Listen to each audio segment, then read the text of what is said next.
Hi everybody. I wanted to give you a brief demo on how to do the installation for Java Advanced Imaging for Windows. What I've done here is I've created a little website, docjava.com. Click on Courses, click on Biomedical Imaging, and then click on JAI for Windows. That'll give you an install, a zip file, in fact. And once you open up that zip file, you'll see that you have a series of DLLs and jars.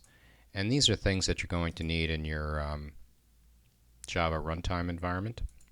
So you will need to copy these things. And then the Java runtime environment that you need to make them work, because these are 32-bit DLLs, is a 32-bit version of the Java runtime environment. I know that's not optimal, but there it is. Open up Java. Bring in the JRE. Look in the library.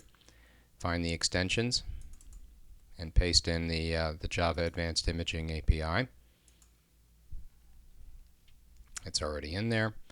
I'll just copy and replace.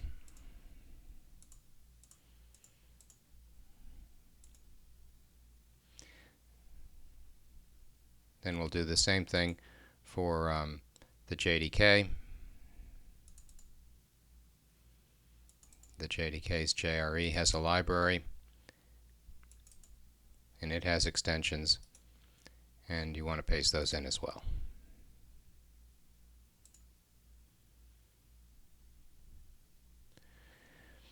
Now you need those jar files that have come in, and the jar files that you really have to care about are these two.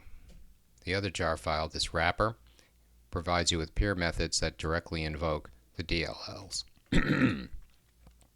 Copy the jar files that you're needing, and then put those into the jars directory. I've got mine already located here, along with the DLLs. And now, when you run your IDE, you can set your path, and that has to include the jar files that are in the JAI folder. And then you should be all set to run Java Advanced Imaging. Thank you.